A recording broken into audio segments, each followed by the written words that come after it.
자살우물. 호기심 천국에 방송된 실제 이야기라고 합니다. 이야기는 이렇습니다. 일본에서 많이 다뤄진 미스테리. 장소로 유명한 이곳의 테마사 한 분을 데리고서 이 우물에 있는 산골 동네로 가고 있을 때였습니다. 스태 중 한 명이 갑자기 쓰러져서 의식을 잃었습니다. 테마사가 귀신이 붙은 것 같다고 하자 예상치 못했던 일로 촬영이 이렇게 중단되는가 했지만 여기까지 온 이상 촬영은 해야겠다 싶어 촬영팀이 다시 오르기 시작합니다. 이 우물은 사람이 죽어나면 저주를 받은 우물이다. 이런 식으로요. 호기심 천국팀은 괜찮다면 결국 촬영을 재개했고 우물 안을 보니 매우 어두컴컴했습니다. 김연기 씨가 후렌 씨를 들고 살짝 안을 살펴보는데 놀랍게도 안쪽에 엄청나게 많은 손톱 자국들이 있었습니다. 누군가 장난으로 했다 하기에는 상당히 깊은 위치에 상당히 많은 수의 손톱 자국들이 있었습니다. 이렇게 우물 주변을 살펴보고 나서 주변 사람들에게 우물에 대한 소문을 들어보니 10명이 넘는 사람이 자살을 했답니다. 또한 많은 사람들이 빠져 죽었고요. 그리고 촬영이 다 끝나고 내려가는데 갑자기 감독님이 김연기에게 이런 말을 합니다. 아무래도 네가 들어가봐야 할 것 같다. 김연기 씨는 너무 어이가 없어서 어떻게 이렇게 무서운 곳에 들어갈 수 있겠냐며 거절했지만 감독님은 안전장치를 하면 안전할 것이라며 계속해서 우물 안으로 들어갈 것을 요구하며 결국 언젠까지 하지만 결국 김연기 씨는 우물에 들어가지 않았고 모두 한국으로 돌아갑니다. 호기심 천국은 이렇게 끝납니다. 그리고 몇 년 전 상상 플러스에서 신경환 씨가 뒷이야기를 말합니다. 한국에 돌아와서 김연기 씨가 감독님과 어색해진 관계를 좀 풀려고 감독님 어제는 왜 그러셨어요? 저도 사람이라 무서워요. 이런 식으로 말을 했습니다. 근데 감독님께서 하신 말씀이 난 그런 말 할 줄 없는데 미치지 않고서요. 거길 어떻게 들어가? 그럼 누가 말했을까요? 누가 말했을까요? 그 말을. 샤아는 나. 이게 제목이에요. 얼굴은 약간 바보 같아도 성격은 착한 어느 남자가 있었어. 그 남자는 옆집 누나에게 무척 관심이 쏠렸지.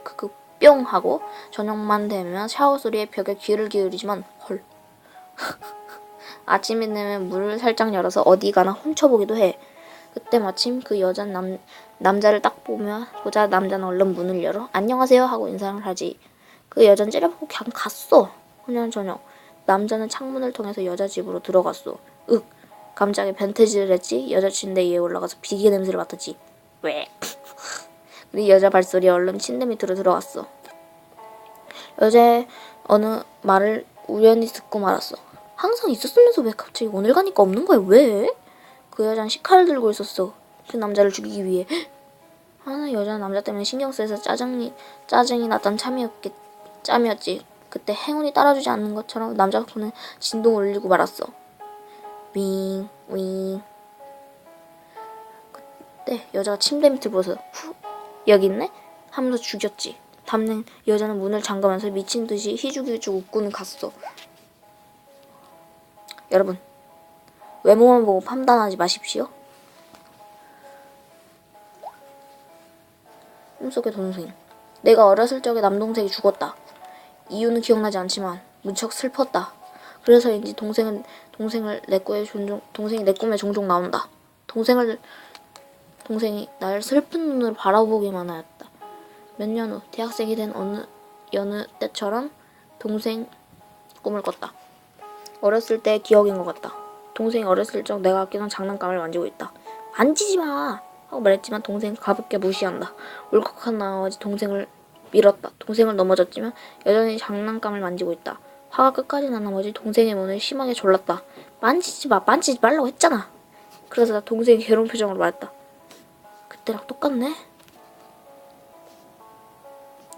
그때랑 똑같다는 말은 결국 얘가 동생을 죽인 거죠.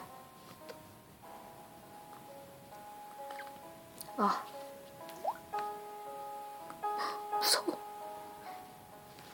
어느 동네에 아이를 못 낳는 부부가 있었다. 그런데 어느 날 아이를 갖게 되었다. 부부는 너무 좋아했다. 근데 아이를 낳는데 3아이가 태어났다. 3명의 아이? 첫째는 정상적으로 나았지만 둘째는 눈동자가 3개였다. 그래서 수술해서 낳게 되었는데 셋째를 낳자 눈동자가 6개였다. 그래서 수술을 했는데 그게 더 악화되어 12 눈동자를 갖게 되었다. 그래서 부부가 이 아이를 주기로 결심을 했다.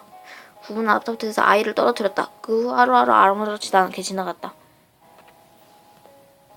그런데 어느 날 전화가 왔다. 수화기에서 들려오는 목소리. 12 눈동자가 너의 동네를 찾고 있다.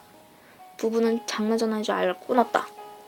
또 전화가 왔다. 12 눈동자가 너의 아파트를 찾고 있다. 그래서 또 전화인 줄 알고 끊었다. 그 후 계속되는 장난 전화. 12 눈동자가 너의 집 동을 찾고 있다. 부부는 점점 두려워졌다. 그리고 다시 관련 전화. 12 눈동자가 너의 층을 찾고 있다. 부부는 또 끊어버렸다. 12 눈동자가 너의 집 홀을 찾고 있다. 점점 불안해진 부부는 코드를 뽑아버렸다. 그런데 또 전화가 왔다. 엄마가 전화를 부들거리는 소리를 받았다.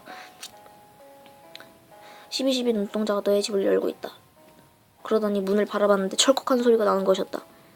문이 서서히 열리더니 12 눈동자가 그대로인 채 피 범벅에 대한 아이가 서 있었다. 피가 흠뻑 젖어있는 칼을 들고 웃는 채로.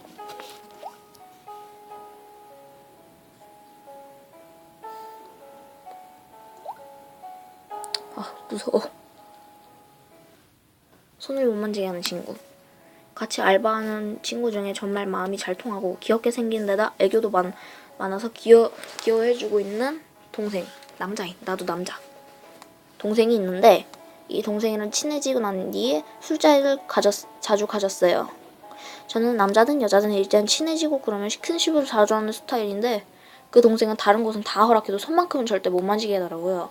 전 혹시 내가 하는 스킨십을 오해했나 싶어서 오해를 풀어주고자 변태가 아니라 그냥 버릇이다라고 말했는데 그 언니로 때문에 못 만지게 하는 게 아니더군요. 술 몇 잔을 먹이고 물어봤는데 이 동생이 고등학생 때 친구가 길을 가다가 엄청 귀여운 길고양이를 발견했답니다. 그곳은 차와 같이 다닐 도로, 조그마한 동네 도로였는데 거기에 쪼그려 앉아서 고양이가 놀다가 너무 귀여워서 고양이를 꼭 안고자 손을 뻗어 고양이를 집으려 했죠. 근데 오토바이가 한 대가 쌩 하고 지나갔고 고양이를 부딪힐 뻔한 동생이 정말 운 좋게 피했고 자신의 손에 안겨있는 고양이를 보는 순간 기절할 뻔했답니다. 오토바이 바퀴에 고양이의 머리만 깔끔하게 날아가 버린 거죠. 근데 고양이의 몸은 그 충격에 정직되어 동생의 팔에 앵겼고 머리가 날아가버린 고양이의 목에선 피가 뿜어져 나오는데 자신의 팔에 달라붙은 고양이의 몸을 떼어내려 팔을 아무리 흔들어도 안 떨어져 나가고 다른 손으로 떼기에는 너무 징그럽고 하여간 그렇게 폐해 상태로 미친 듯 흔들다가 지나가는 할아버님의 도움으로 고양이의 몸을 떼어내려 도망치고 그 자리를 피했답니다. 그 뒤는 자신의 팔을 감싸는 그 어떤 존재에 대해 큰 거부감을 들었다네요. 그 목 날라간 고양이의 따뜻했던 째언이 떠오른다면서. 아, 무섭다.